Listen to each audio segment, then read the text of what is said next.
환경 속에서 이렇게 발전을 시켜오다 보니까 설계되지 않았는데 그런 식으로 설계한 게 아니었는데 라는 의미로 저희가 이제 설계되지 않은 성공이라고 얘기를 하고 있고요. 특히 이제 설계되지 않은 성공이라고 할 때는 정책도 물론 중요한 역할을 했지만 기업은 어떤 일을 했고 그때 우리 환경이 어떻게 변화했고 그 환경에서 우리가 어떤 대응을 했는가 이 과정에서 한류가 성공을 했다라는 측면에서 제 책도 약간 그런 것들을 하나하나 조감해보는 형태로 써보았습니다. 그래서 저는 가장 중요한 키워드는 산업화라고 생각을 했어요. 산업화라는 게 우리가 대중문화는 사실 옛날부터 우리 곁에 늘 있었는데 이제 산업으로 되지 않는 거죠.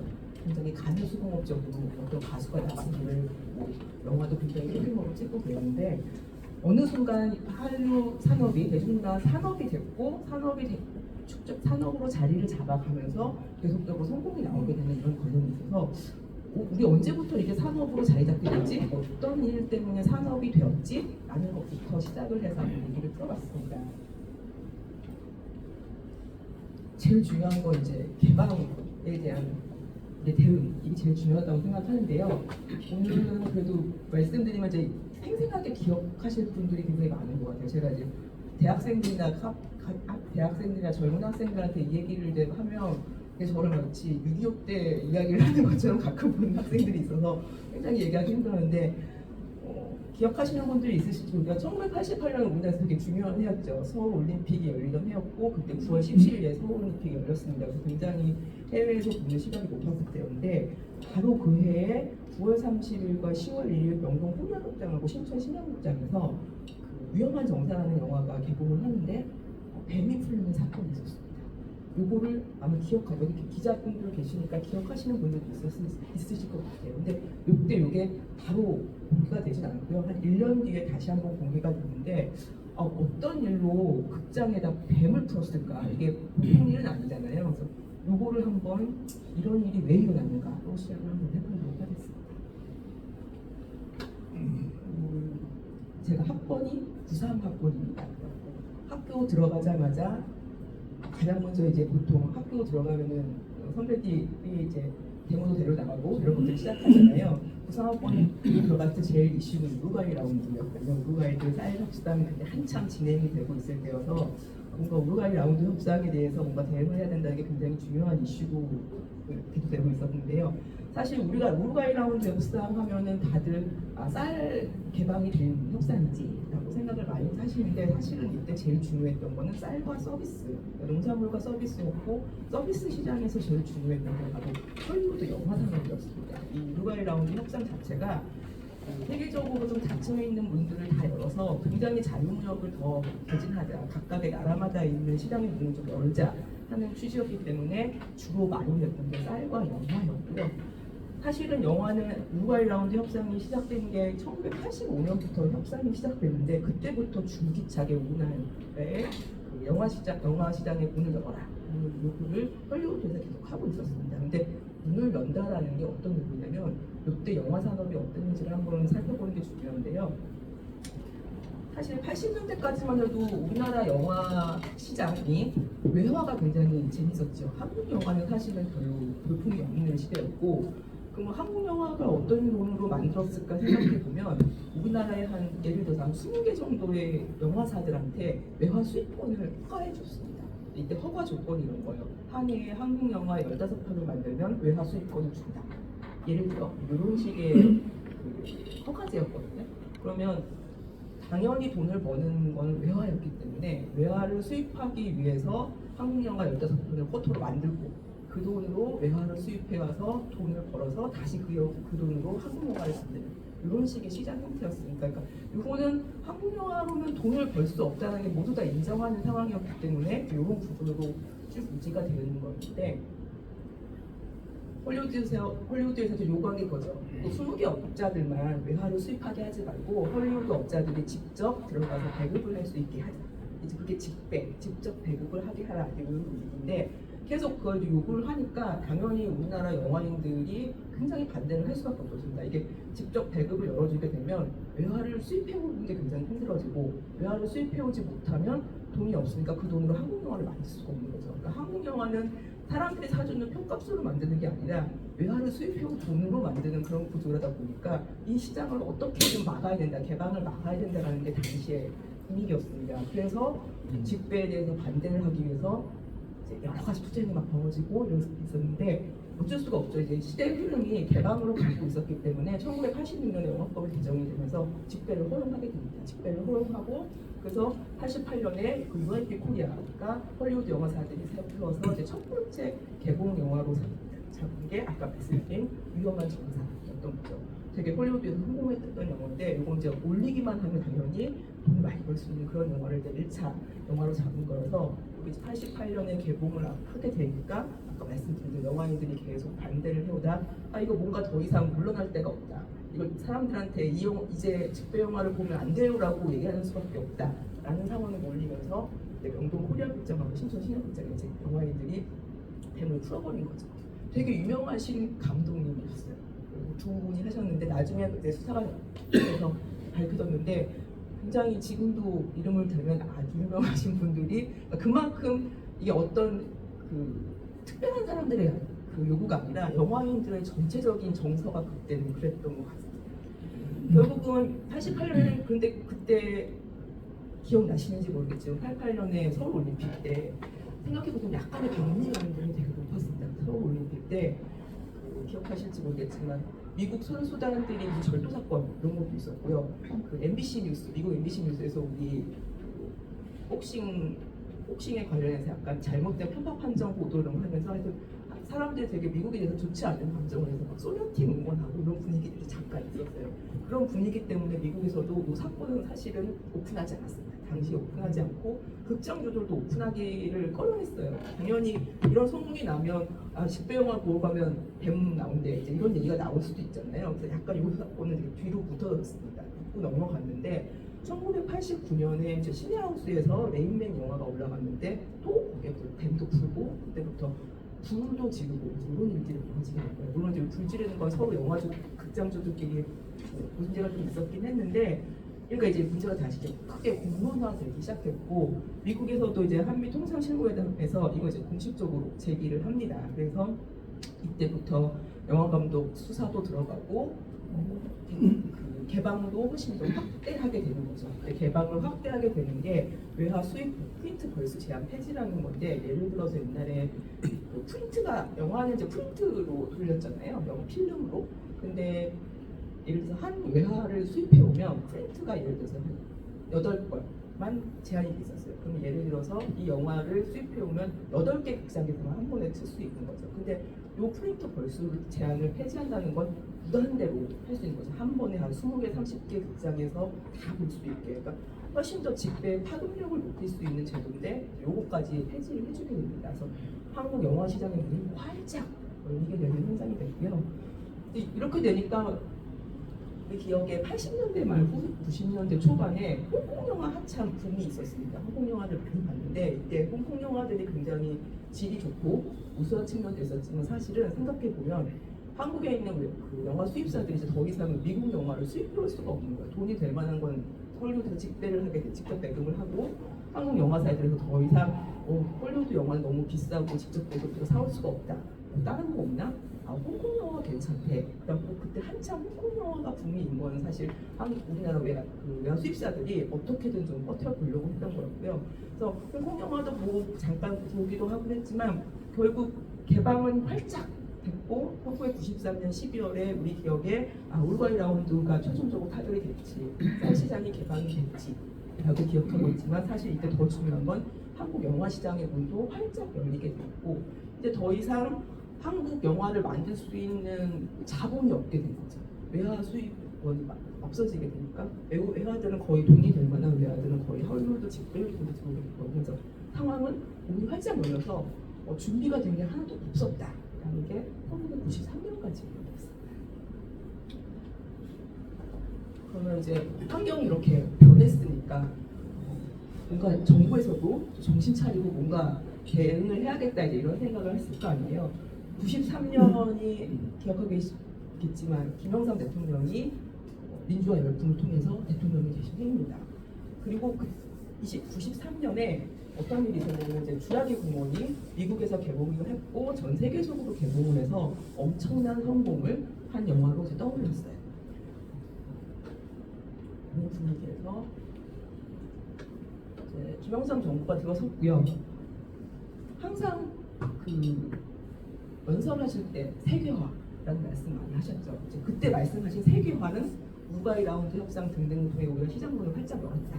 우리는 이제 더 이상 보호해줄 수 있는 게 없다. 우리 각자 어떻게든 잘 살아야 돼. 새로운 걸 찾아야 돼. 이제 그런 의미로의 세계화였잖아요. 저는 그때 그게 세계화가 그런 의미인지 몰라서 우리가 세계화 할까 했는데 이제 이렇게 놓고 보니까 이제 보이기 시작하더라고요. 그래서 세계화를 외치시면서 제일 중요했던 게 이제 우리도 새로운 산업을 좀 생각해야 된다. 새로운 산업을 발굴해야 된다는 거. 그리고 더 이상 자동차, 조선 같은 것만으로 이렇게 성장해 나갈 수 없다.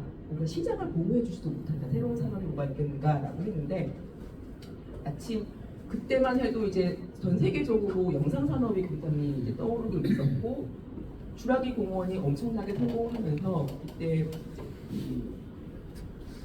그 과학기술 자문회의를 통해서 이제 보고가 이상희 위원장이 그때 보고를 하셨는데 주라기 공원의 1년 흥행 수입이 우리나라 차 150만 대의 수출과 맞먹는다라는 보고를 하셨어요. 그때 보고도 영상 보고를 하셨던 걸로 전해지는데 이 문구가 당시에는 지금 우리가 보면 이 문구 되게 흔하게 얘기하잖아요. 뭐 수출 효과는 차 몇백만 대 수출 효과가 같다 이런 식의 표현들 되게 많이 하는데 이때는 이 표현이 처음 나왔기 때문에 여러 가지로 의미가 있었는데 첫 번째 아니 무슨 딴따라가 우리 차 150만 대랑 똑같아.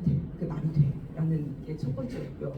정말 영상산업이, 문화산업이 이렇게 큰 효과를 가질 수 있을까? 이 두 가지가 모두에게 약간 충격적으로 좀 다가오고 이 문구가 사실은 한국 대중문화산업 정책의 가장 시초가 됐다고 했을 정도로 이거는 관료들에게도 굉장히 충격이었고 당시에 신문을 읽는 사람들에게도 정말 이렇게 될 수 있을까? 우리가 그런 문화산업을 할 수 있어? 차 150만 대가 장난이야? 이런 식의 의문을 갖게 된 거죠. 하지만 정부의 입장에서는 이런 식으로 이제 충격을 좀 줘서 우리가 뭔가 이 산업에 대해서 좀 새로 가야 된다라는 의지를 계속 이제 갖기 시작한 거고요. 문화예술진흥법도 만들고 뭐 영화진흥법도 만들고 법 체계를 이제 만들기 시작해요.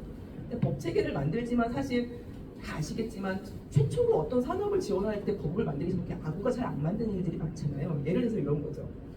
영화 산업에 대해서 어떤 혜택을 주자고 어떤 법에서 만들어요. 기존 법 중에는 영화 산업은 유흥 산업이라서 여신을 제공해줄 수 없다. 충돌하잖아요. 이런 식의 일들이 되게 많아서 법들을 만들긴 하지만 실질적인 것들이 지원이 되지는 못하고 있는 그런 상황이었습니다.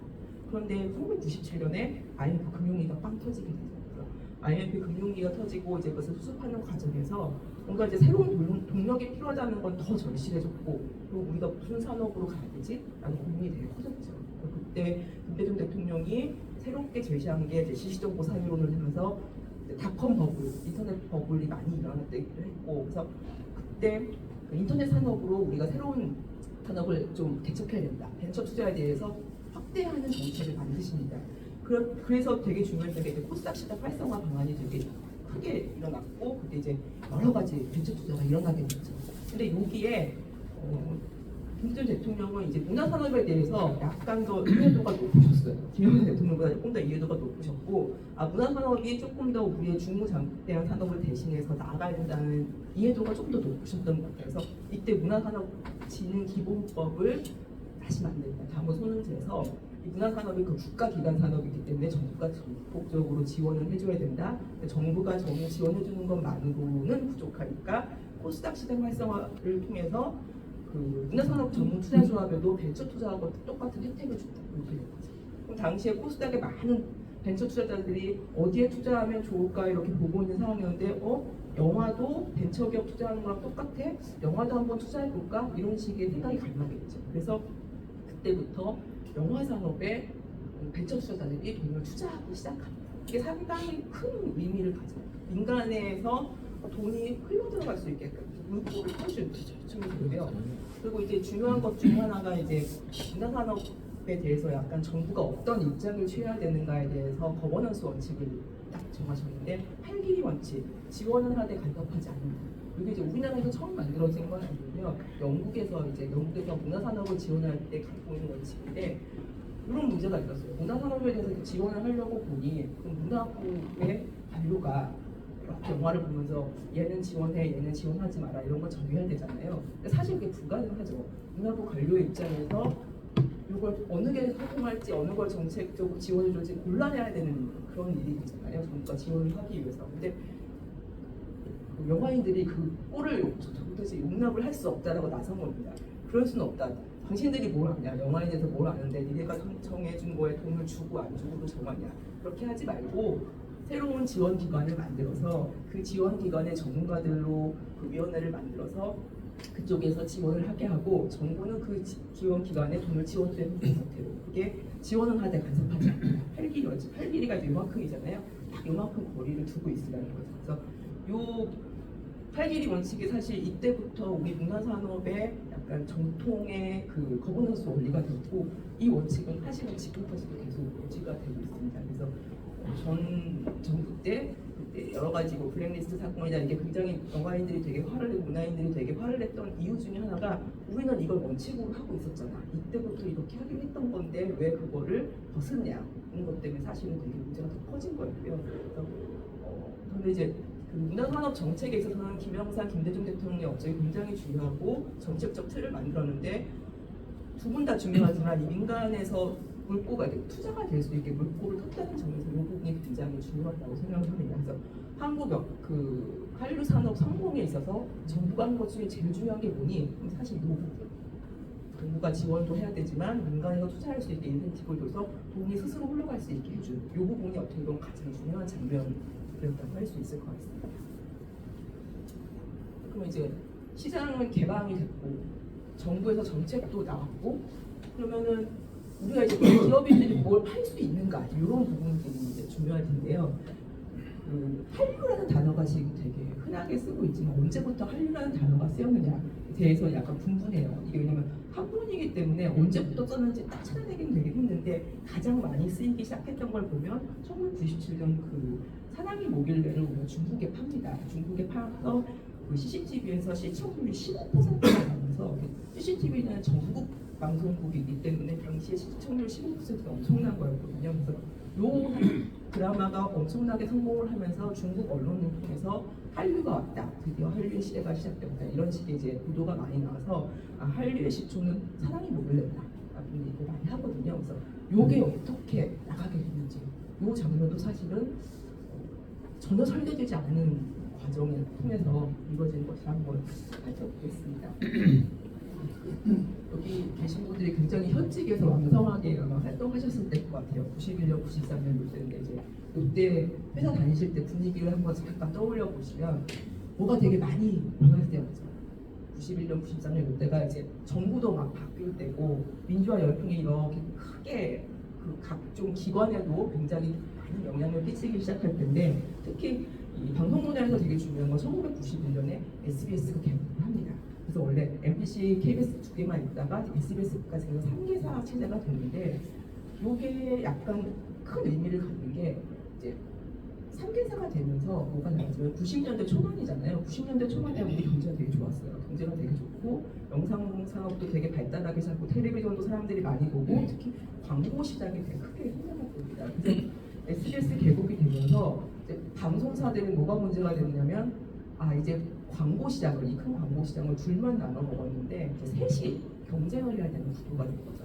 그러면 방송사 입장에서 서로 광고를 더 많이 가져오기 위해서는 시청률이 높은 방송물을 만드는 게 되게 중요했고 그러다 보니까 드라마의 수도 그러니까 훨씬 더 이전보다 높이 올라가는 그런 현상이 일어납니다. 근데 그게 그 드라마의 갑자기 그렇게 올라가기는 힘들잖아요. 근데 어떤 게 있었느냐 91년, 93년 이렇게 거치면서 방송국 안에도 약간 민주화의 흐름이 시작했죠. 그래서 그 당시에 PD분들과 되게 여쭤보고 그때 분위기 어땠습니까? 라고 여쭤보면 이렇게 무관심한 정부의 모습은 처음이다 라고 말씀을 하세요. 제가 기억들 많이 하시겠지만 옛날에 방송국에서 드라마를 한번 만들면 대본 검열도 하고 여러 가지 뭐 규제 장치들이 많았는데 그때부터 이제 대본공여 같은 것도 없어지고 PD들이나 작가들이 좀 더 자기들의 창의적인 기능을 활짝 펼칠 수 있는 그런 분위기가 됐잖아요. 그래서 민주화가 확산되면서 약간 창의적인 분위기도 확산이 됐고 방송 3사가 시청률 경쟁을 막 하다 보니까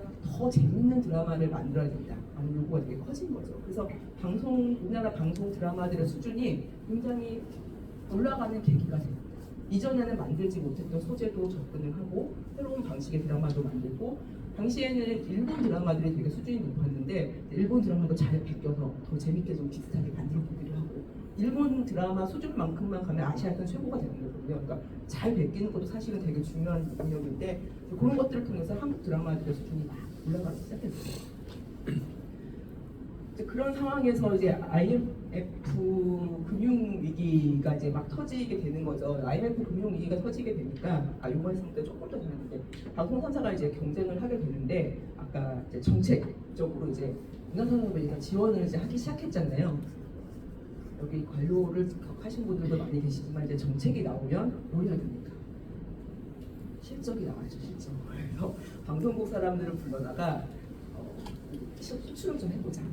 수출 실적을 좀 만들어 봅시다. 라고 얘기를 하는 거던데 방송국도 사실 관심이 되게 없었어요. 여기 방송 기자님들 많이 계시지만 당시에 방송에서 제일 중요한 건 사실은 광고를 통해서 다 수익이 보전이 되잖아요. 거기서 드라마 한두 편을 중국에 갖다 판다 한들, 아시아에 갖다 판다 한들 대단한 수익이 아닌 거죠. 싸게 받을 수도 있을 거란 기대도 하지 않았고 그래서 방송사에서는 별로 관심이 없었어요. 관심이 없는데 자꾸 정부에서 불러다가 수출 실적을 만들려고 하니까 이제 모른 척 할 수는 없잖아요. 그래서 이분들이 각 방송국에서 어떤 얘기를 하시냐면 약간 방송 수출팀 같은 것들을 하나둘씩 만드십니다. 그리고 팀에 많이도 아니고요.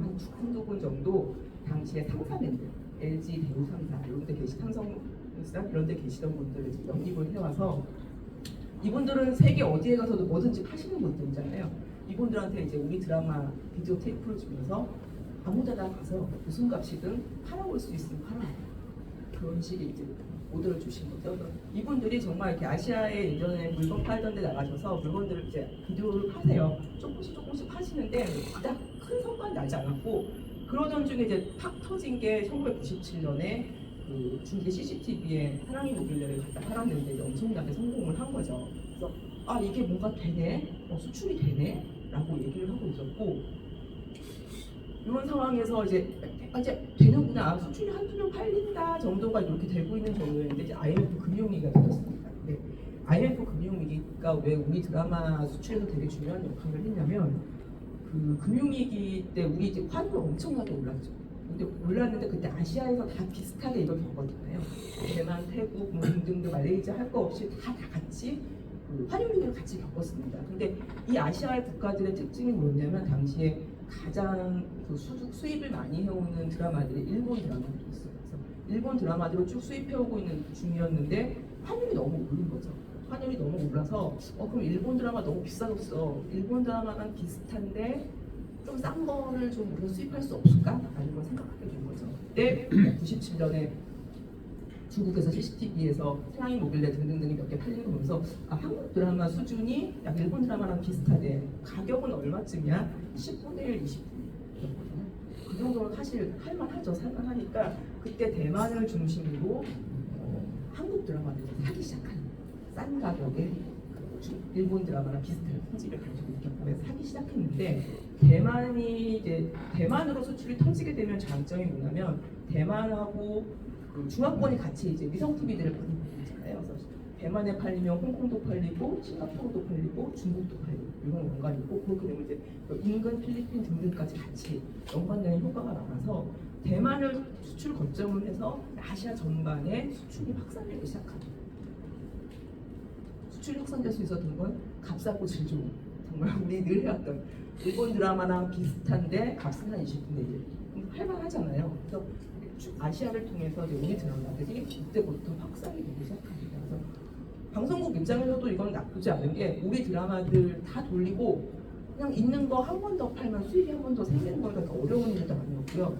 높은 수익을 받는 건 아니지만 하여튼 팔리면 좋으니까 라는 자세로 조금씩 팔기 시작했고 기억나시겠지만 2003년에 이제 겨울연가가 이제 빵 터지게 되죠. 일본에 빵 터지면서 이때부터 드라마를 통해서 뭔가 돈을 버는 게 가능한가? 좀 영화를 보니까 좀 국가 산업을 좀 일으킬 수 있다. 왜냐면 겨울연가가 처음으로 성공을 하면서 일본에서 큰 팬덤이 일어나니까 거기 분들이 이제 드라마 촬영지 남이섬으로 놀러 오기 시작했잖아요. 그래서 남이섬이 엄청난 관광지가 됐는데 이런 것들을 보면서 우리 이제까지 그냥 드라마 만들면 팔 수 있다 정도 생각했는데 드라마를 통해서 수익도 만들 수도 있다. 다른 산업으로 연관할 수도 있다. 이렇게 확인이 된 거죠. 그리고 이제 대장금을 통해서 아시아뿐만이 아니라 아시아를 너무 조금 더 지역적으로 확산이 되면서 우리 드라마가 뭔가 좀 팔릴 수 있나 봐라는 가능성을 좀 확인하는 정도였습니다. 2000년대 들어서.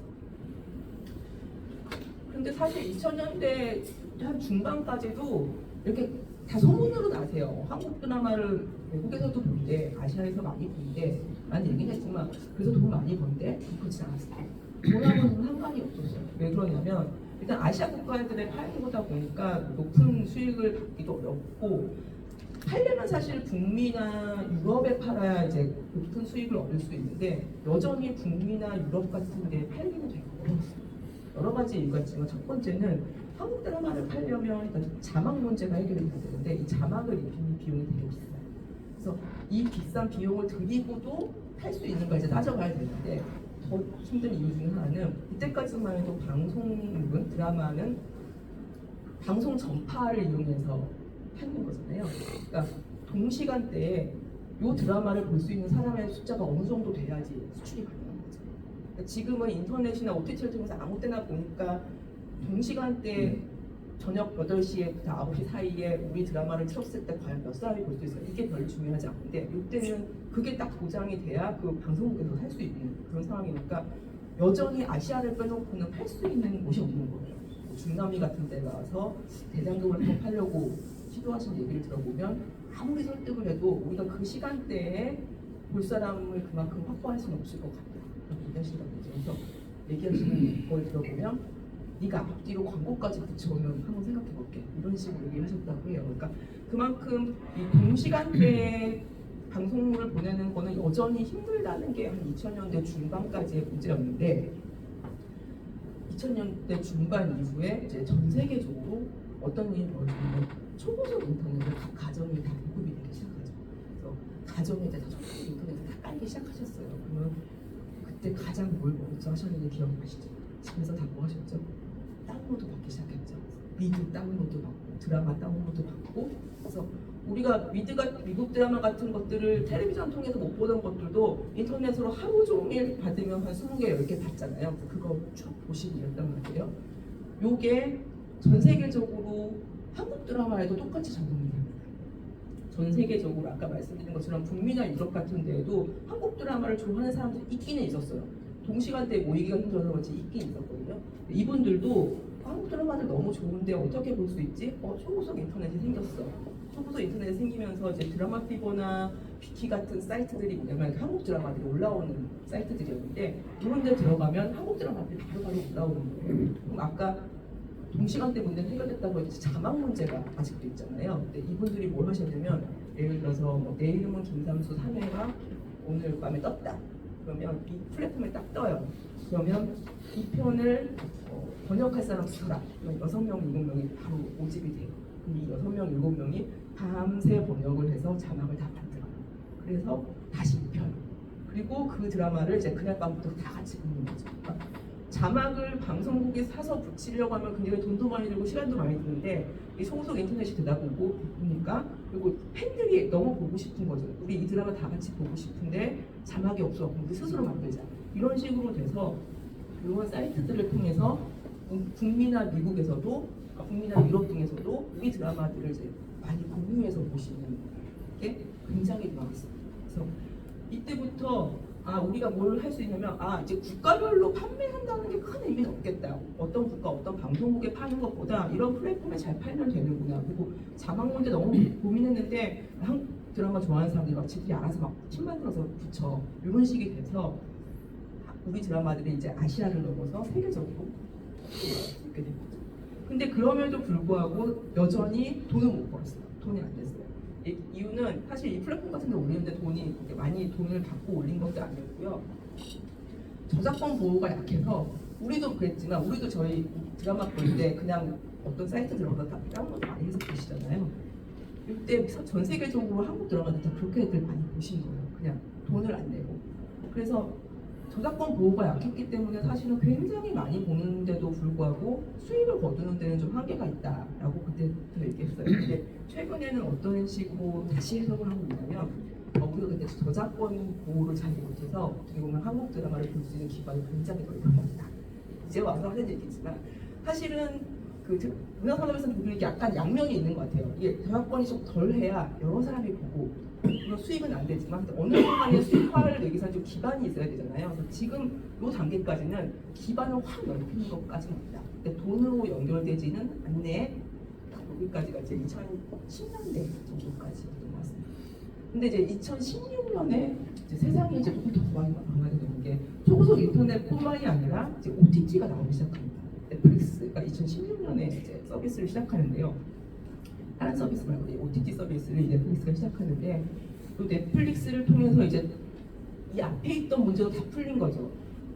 국가별로 파는 게 너무 힘들었는데 국가별로 멕시코 가서 팔고 미국 가서 팔고 아프리카 가서 팔려면 각각의 나라 다 자막으로 되고 각각 나라별로 가격도 받아야 되는데 이제 그런 문제가 다 해결이 된 거죠. 넷플릭스가 한 번 사주면 이 회사가 알아서 자막도 나라별로 붙여서 바로 그 날부터 전 세계에 이렇게.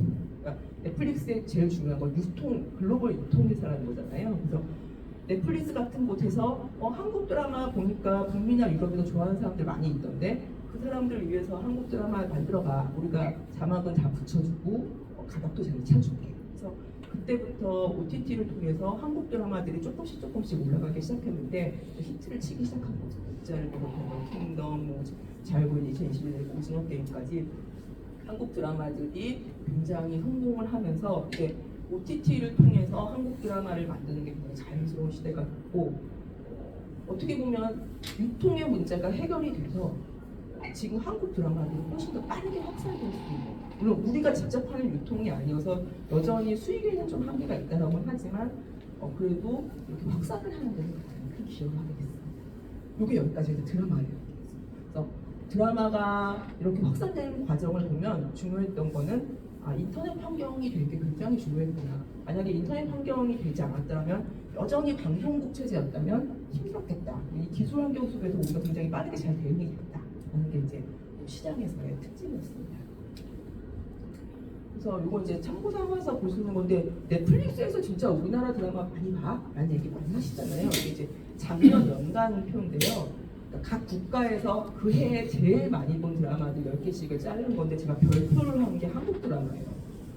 예를 들어 인도네시아에서 10개 중에 10개가 우리 드라마고 일본에서는 8개, 태국에서는 뭐 5개, 홍콩, 베트남 같은 경우가 요즘 또 7, 8개 가는데 아시아권에서는 지금도 각 나라별 차트 들어가면 1위부터 10위 사이에 한 7, 8개씩은 우리나라 드라마들이 있어요.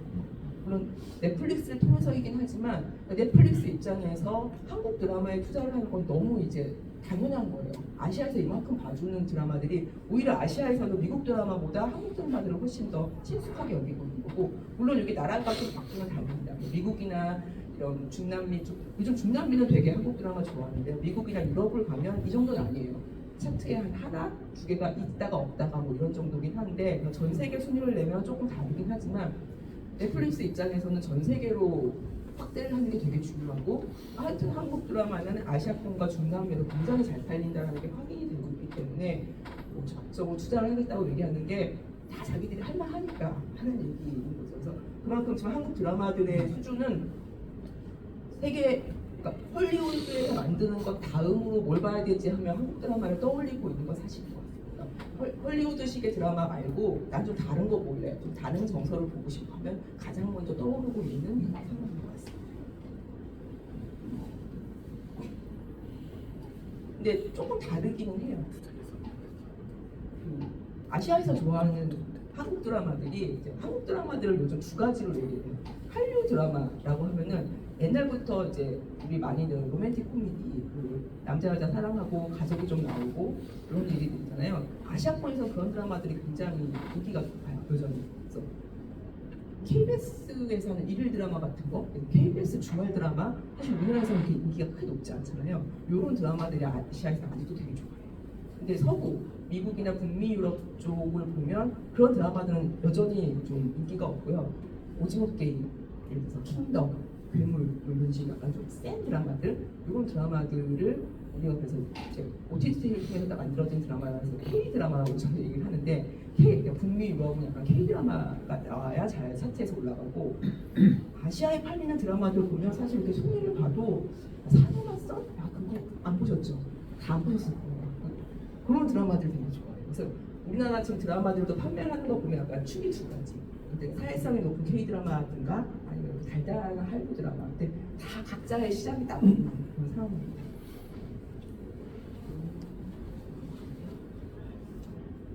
지금 이제 정책도 얘기했고 개방된 환경에서 시장이 변해서 기업들도 확출이 시작되고 이런 얘기를 했는데, 사실은 제일 중요한 건 자본이죠. 아까 김대중 대통령이 민간 투자 자본이 더 흘러가긴 했다라고 하지만 여전히 그 영화 제작, 영화 산업에서는 큰 기업이 없는 상태였어요. 공방고만한 제작사들이 있고 자본이라고 해봤자 그 극장 자본들, 전국에 있는 극장 자본들 조금밖에 없는데 벤처 투자 자본이 들어올까 말까 이런 순간이었거든요.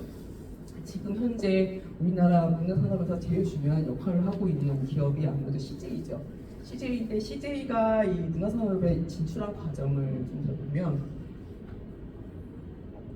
당시에 이제 많이들 보셨겠지만 한 번 더 보기를 해서 보면 그 스필버그가 아까 주라기 공군으로 큰 성공을 한 게 93년이었잖아요. 그래서 94년에 이분이 독립을 해서 새로 영화사를 만들겠다고 해요. 드림웍스 SKG를 만들겠다고 하면서 전 세계적으로 투자자를 찾는다라는 공고를 냅니다. 그래서 제일 먼저 달려간 기업이 우리나라의 삼성전자였어요.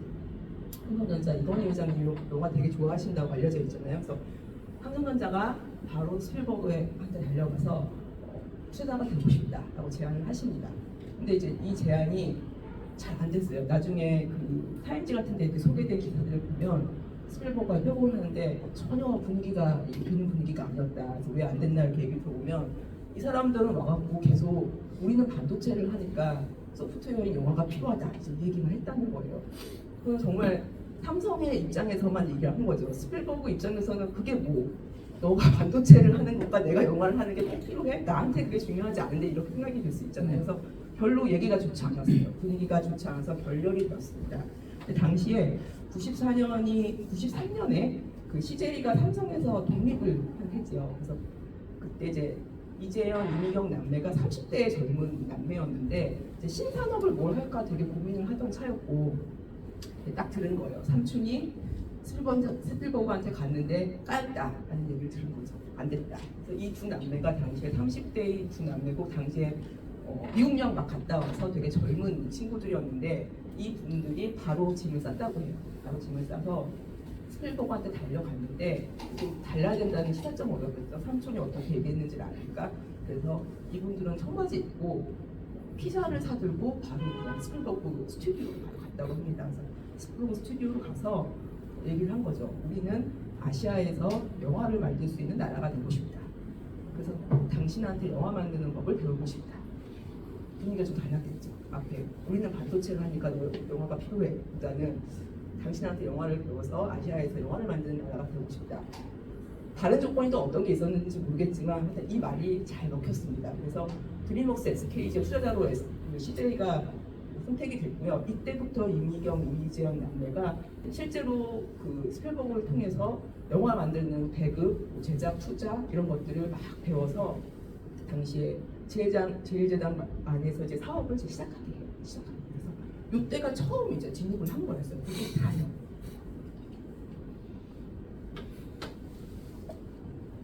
근데 이제 영화 산업이 자리를 잡는 과정도 보면 야 이게 어떻게 이렇게 가능했나 싶을 정도로 여러 가지 사건들이 좀 걸려 있는데요. 아까 말씀드린 것처럼 1988년에 그 직배 막 들어오려고 해서 막 배 풀고 난리 났었잖아요. 근데 헐리우드 영화사들은 그래도 여기를 왜 이렇게 들어오려고 했을까요?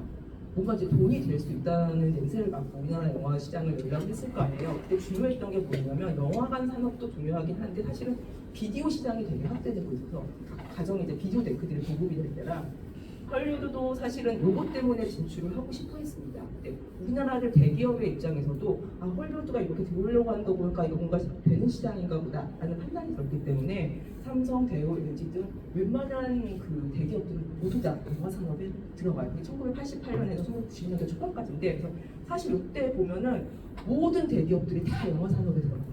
영화 투자도 당시에 유명했던 삼성 영상사업단 이런 것들이 다 투자를 들어가서 92년에 처음 만들었던 영화가 그 결혼 이야기, 심혜진, 최민수 나오는 결혼 이야기라는 영화인데 이게 이제 삼성 영상사업단이 처음으로 투자를 해서 극장 영화를 제작한 거거든요. 근데 요 영화가 되게 중요한 이유가 뭐냐면 사실 그 이전에는 80년대까지만 해도 그 자본이 아까 외화 수입해온 자본으로 영화 만들었다고 했잖아요. 그래서 이 영화 자본을 가지고 계신 분들이 다 극장주들이세요. 지역에 지방에 있는 극장주들이신데 이분들이 사실은 그 영화를 만드는 감각이 그렇게 세련되진 않았어요. 옛날 지역에서 영화 하시던 분들이 많아서 굉장히 약간 구태의 모습도 많고 그런 상황인데 지금 80년대, 90년대 초반이 됐잖아요. 80년대에 어떤 일들이 벌어지냐면 그 각 대학에서 영화 운동을 하신 분들이 많이 진출을 하십니다. 이분들이 새로 진출을 하셨는데 영화를 만들어서 세상을 좀 바꿔보자 이런 분들이 이제 막 쏟아지기 시작한 거죠. 근데 이분들이 보기에 이 지방의 지역 자본들, 지역 극장주들하고는 일이 잘 안 되는 거예요. 이분들이 일하는 스타일하고 자기들하고 너무 안 맞는 거죠. 근데 마침 그때 대기업분에서 투자가 시작됐잖아요. 그래서 이분들하고 코드가 잘 맞았어요. 그래서 이 새로운 영화 신진 기획자들이 이제 진입을 하는데 그분들이 대기업 자본과 함께 영화를 으쌰으쌰 우리 옛날식의 그런 영화 말고 우리도 헐리우드식의 좀 세련된 영화들을 만들어보자, 새로운 영화를 만들어보자 하면서 으쌰으쌰 하기 시작한 게 1990년대 초반이었어요. 결정적으로 금융실명제가 1993년에 딱 터지는데 이것을 의도한 건 아니었는데 이제 금융실명제가 딱 터지고 나니까 제일 중요했던 게 이제 사채시장이 동결이 됐죠. 사채시장이 이제 검은 돈들이 이제 못 나오게 되는데 이 지역에 있는 영화 극장주들이 주로 그 사채시장 통해서 어음을 많이 쓰고 계셨거든요. 근데 금융실명제 되면서 사채시장이 동결이 되니까 이 돈이 안 돌게 되는 거죠. 그러니까 이분들은 그렇지 않아도 역사적으로 좀 뒤안길로 막 가고 있는 중이었는데 금융실명제가 어떻게 보면 결정적인 계기가 돼서 영화 어음으로 돈을 돌릴 수가 없게 되니까 지방업자들이 거의 다 몰락하는 계기가 돼요. 대형 극장주들 몇몇만 남고 거의 많은 분들이 이제 소멸이 되고 그럼 대신해서 누가 했느냐? 아까 진입한 대기업 자본들. 그래서 대기업들이 신진 기획자들과 새롭게 영화를 만들기 시작한 게 1990년대 초반이었어요. 쭉 영화를 이제 막 하나둘 만들고 성공도 나오고 영화 산업이 바뀌고 있네. 우리도 헐리우드식으로 영화를 만드네. 영화가 좀 새롭게 바뀌었다. 한국 영화도 사람들이 보기 시작한다. 이런 얘기들이 막 나오고 있는 중이었는데 또 1997년 금융위기가 IMF 금융위기가 터지죠. 근데 이때가 또 무슨 문제가 있냐면 IMF 금융위기가 터지니까 우리나라 재벌 기업들이 이제 다 구조조정에 들어가잖아요. 여기 영화 산업에 들어갔던 모든 대기업들이 이제 구조조정을 다 시작하는데 돈이 안 되는 사업부터 쳐냈겠죠. 모두 다 돈이 안 되고 있는 중이었어요. 이제 막 투자하기 시작한 중이기 때문에 영화 산업에서 아직 큰 수익을 보지 않은 상태인데 금융위기가 딱 오니까 이제 구조조정을 시작하니까 다 영화 산업은 IMF입니다. 그래서 삼성 영상사업단을 필두로 진입했던 모든 대기업들이 다 퇴각을 합니다. 이러기도 힘든데 이렇게 다 들어왔다가 쫙 다 빠지게 되는 거죠. 근데 이때 빠지지 않는 대기업이 딱 3개가 있었어요. 첫 번째가 아까 말씀드린 CJ. CJ는 1994년에 처음 영화 산업 시작했잖아요. 이제 막 배웠단 말이에요. 이제 막 배웠는데 다른 대기업들 다 빠지네. 그럼 우리도 빠져야 되나 고민을 당연히 했을 거예요. 고민을 했는데 이분들은 모르는 게 뭐냐면 당시에 1998년에 우리나라 최초의 멀티플렉스인 CGV 강변을 1998년에 열기로 준비를 하고 있는 거예요. 짓고 있는 거죠. 이분들이 생각하기에는 우리는 다른 대기업들과 달리 영화를 만드는 것도 배우기도 했지만 우리는 멀티플렉스 영화관을 시작할 건데 이게 두고 보면 분명히 영화의 배급 구조도 달라지고 공급 기반이 확 달라진다는 게 확신을 하고 들어가기 때문에 우리는 계속할 수 있을 것 같아.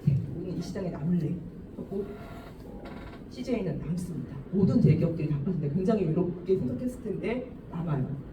그리고 남은 기업 중에 롯데나 오리온이 있었는데 이 기업들도 똑같은 입장이었어요. 롯데는 그 롯데백화점 위 롯데시네마를 만들 걸 기획하고 있었고 오리온도 되게 조금 얻어 걸린 케이스인데 오리온이 당시 그 케이블 TV들을 하고 있었거든요. 그러니까 대우하고 협상을 하고 있었어요. 대우도 케이블 TV들을 많이 하고 있어서 어린이 대상 카툰 TV 이런 것들을 많이 하고 있었는데 오리온이 이제 대우하고 협상을 시작한 거죠. 대우가 가지고 있는 케이블 TV를 이제 쌀값에 사는 그런 협상을 하고 있었는데 대우가 이제 제안을 합니다.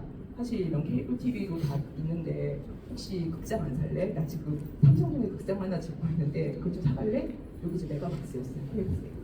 그래서 오리온은 그때까지만 해도 영화 산업에 대해 생각하고 있지 않았는데 제안을 받고 보니 코엑스의 메가박스도 굉장히 중요한 멀티플렉스가 될 것이고 좀 할만하겠다라고 생각해서 그때 메가박스를 사기로 하고 영화 시작이 되어 있습니다. 그래서 롯데시네마, 오리온, CJ 그러니까 CJ 요 세 기업만 세 가지 대기업만 시장에 남고 모든 대기업들이 이제 철수를 하게 되는데 결국 이렇게 남았던 세 개의 기업들이 이후에 1999년 이후에 IMF 위기가 지나고 난 다음에 멀티플렉스 중심으로 굉장히 극장 구조가 바뀌면서 이 기업들이 이제 한국 영화 산업을 이끌고 간 거죠. 그래서 중요한 게 이 사람들이 아까 그 세 개의 멀티플렉스 가진 기업들이 이제 배급을 하고 영화는 신진 기획자들이 만들고 그럼 돈은 요 대기업들도 있지만 아까 김대중 대통령이 이제 벤처 투자자들이 들어오게 그걸 터줬잖아요. 그래서 돈은 벤처 투자자가 만들고서 빨간색으로 만든 요 세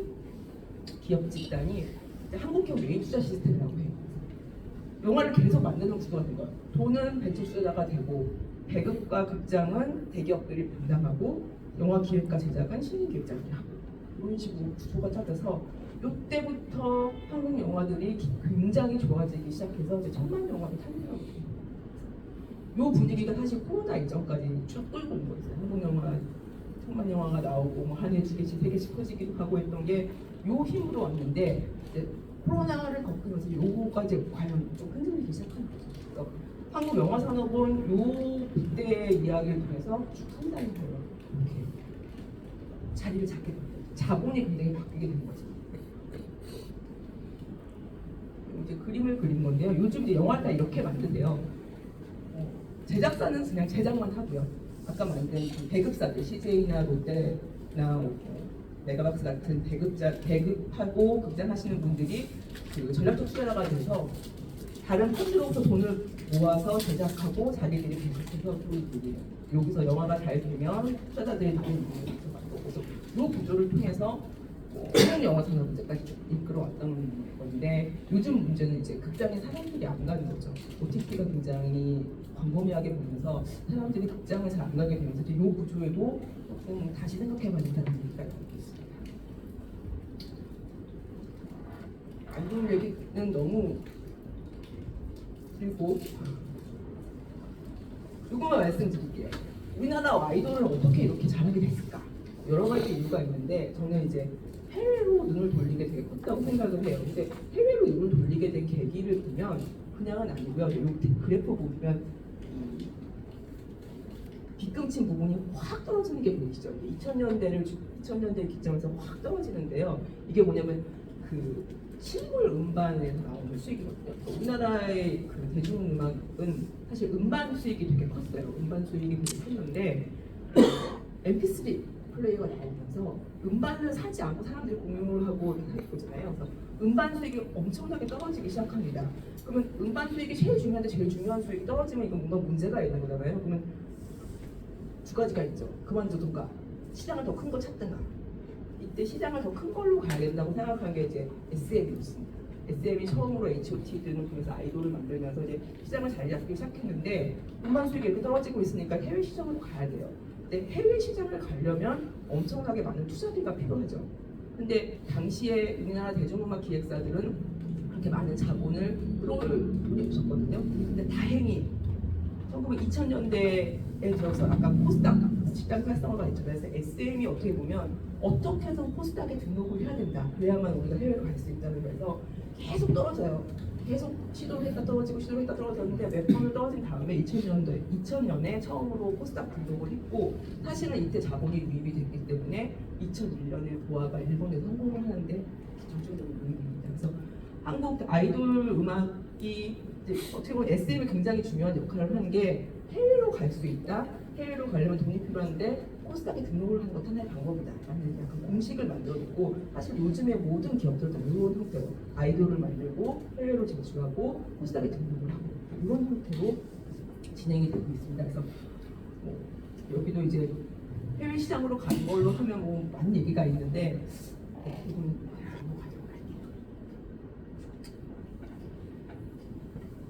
영화 산업을 이제 마무리를 하려고 보면 여러 가지 얘기가 있지만 그 2000년대 제일 중요했던 사건 중에 하나가 이제 스크린쿼터 폐지가 사실 되게 중요합니다. 그래서 우리 기업 속에 스크린쿼터 축소하는 것 때문에 굉장히 싸움이 컸는데 한 2번쯤 있었는데 이건 다 기억이 있으실 거예요. 근데 사실 그 다음에 어떻게 될지는 아무도 얘기하지 않죠.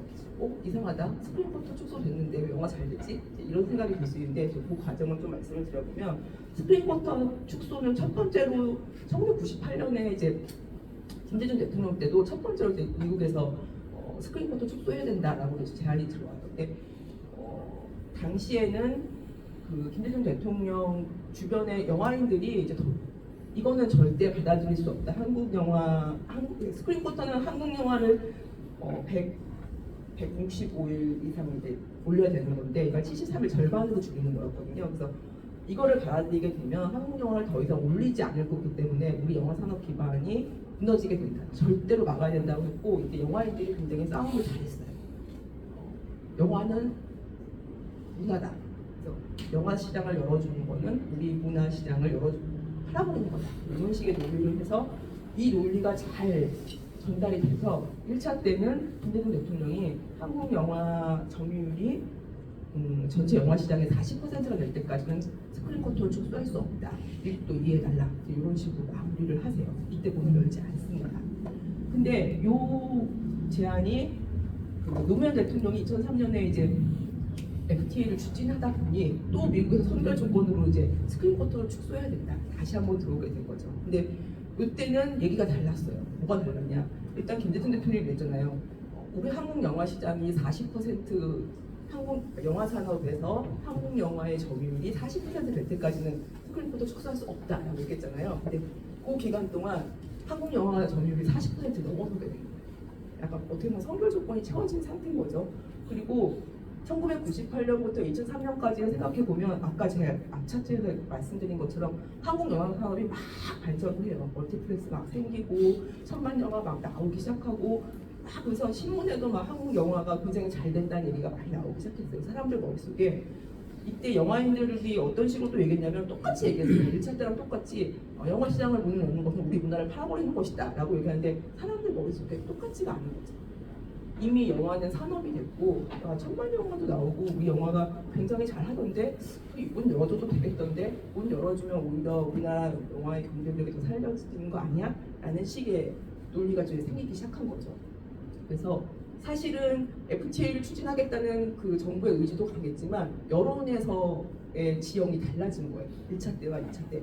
그래서 2차 때는 열어주거든요. 스크린쿼터가 축소가 돼요.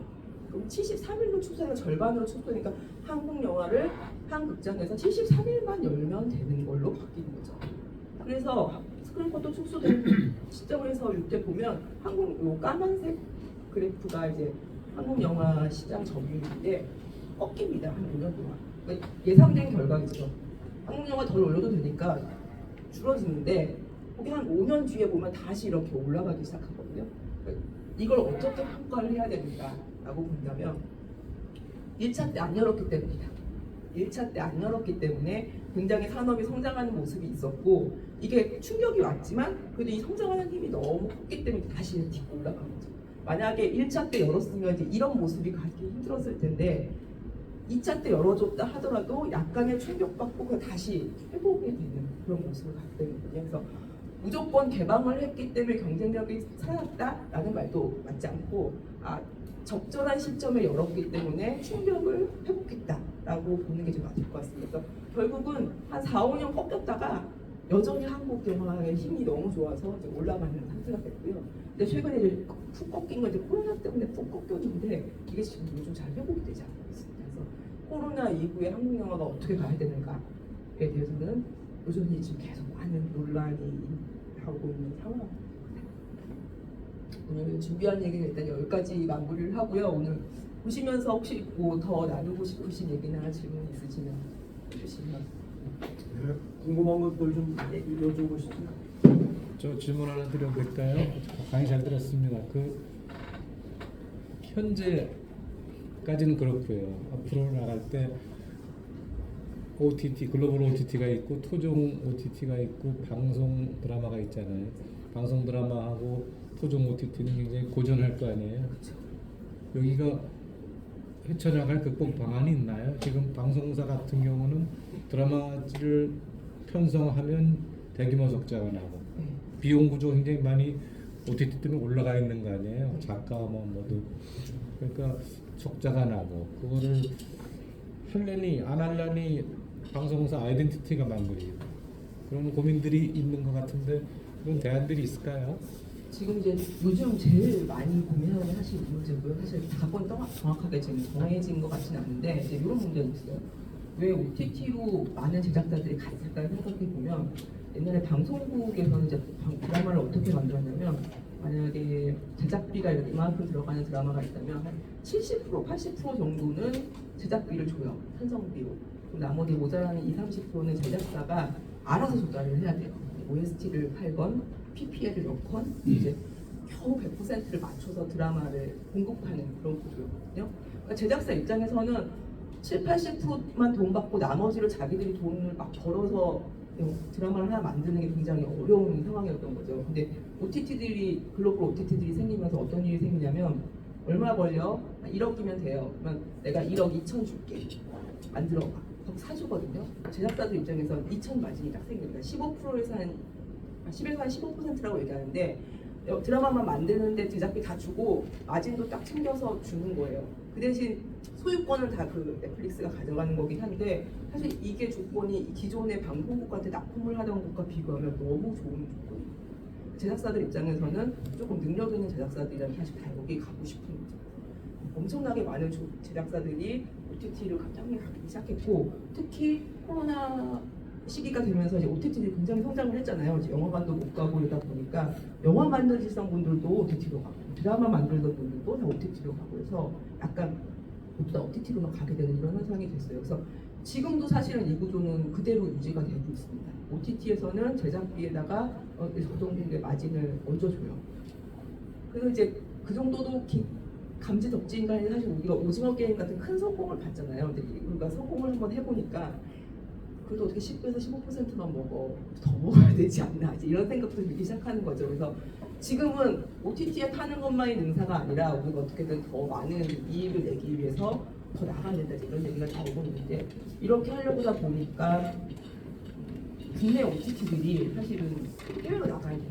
국내 OTT들이 국내에서만 영업을 해서는 사실은 도저히 해외 OTT가 경쟁을 할 수가 없기 때문에 해외로 나가야 되는데 이게 이제 돈이 정말 많이 드는 시장이다 보니까 계속 그게 힘든 게 지연이 되고 있고 방송사들은 방송사대로 도저히 뭐 글로벌 OTT들이 주는 제작비만큼은 줄 수가 없으니까 제작을 할 수가 없어서 텔레비전에서는 더 이상 좋은 드라마를 볼 수 없겠다 이런 식으로 얘기가 되고 있는데 저는 궁극적으로는 국내 OTT들이 해외를 나가는 게 맞다고 생각해요. 그래야 그 해외에서 수익을 얻은 걸 통해서 국내에서 방송도 틀고 국내 OTT도 돌아가는 그런 구조가 될 텐데 이게 좀 시간이 걸리는 문제이기 때문에 그 과도기상에서는 계속 문제가 될 수 있을 것 같습니다. 그래서 자꾸 이제 신문에 나온 얘기 중에 하나가 계속 넷플릭스한테만 이렇게 드라마를 주다가는 제작 하청 기지가 될 수도 있다 이런 식의 얘기가 많이 나오는데 사실 그런 우려가 있는 건 맞긴 한데요. 제작사들한테 그 얘기하면 되게 혼나요. 야, 언제 10에서 15% 마진 챙겨줬다고 우리가 하청 기지에 너희는 그만큼도 준 적이 없잖아. 이제 이런 얘기들을 하시거든요. 그래서 지금 약간 온도차들도 있고 근데 이런 문제는 있죠. 너무 넷플릭스 위주로 가다 보니까 지금 현재 제작 시장이 좀 다시 줄어들고 있다고 해요. 그러니까 넷플릭스도 한 100편 만들고 국내 OTT도 한 50편 만드는 시장이었는데 예를 들어서 이게 너무 넷플릭스 쏠림이 되니까 국내 제작사들이 한 20편도 못 만들고 넷플릭스는 한 100편에서 10평 이렇게 늘어나고 있거든요. 그럼 전체 제작 수는 줄어들게 되는 거잖아요. 그럼 사실 이게 제작 시장을 더 줄여나가는 거기 때문에 이렇게 한 업체가 독과점을 하는 건 옳지 않다고 하는데 이게 이제 글로벌 업체다 보니까 이게 국내 시장에서 이렇게 조종을 하는 게 쉽지가 않아서 저희도 이제 맨날 회의를 이걸로 하고 있습니다. 요즘은 각종 정부 회의나 이런 것도 이 문제를 어떻게 할 것인가를 계속 논의를 하고 있죠.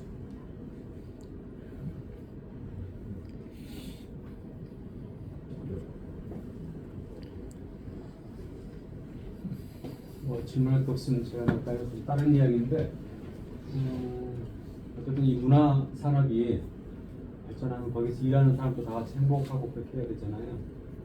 근데 이제 기획사들과 가끔씩은 아이돌이나 이런 사람들 계약 문제가 불거져서 뭐 넷플릭스하고 우리 제작사하고 비율도 그렇지만 거기서 일하는 아이돌들 이 사람들이 초기 계약 뭐 노예 계약이라기까지 드리는 거잖아요. 또 한편으로는 또 아이돌 같은 경우는 이제 거기서 정말 일하는 사람들보다는 훨씬 더 많이 위너가 모든 걸 가져가는 시장, 대표적인 시장이 우리 저 엔터테인먼트 시장이라고 그러잖아요. 거기서 일하는 사람들 같은 경우 제가 부에 있을 때 보면 배우들 화려한 사람들은 엄청 많은 돈을 가져가잖아요.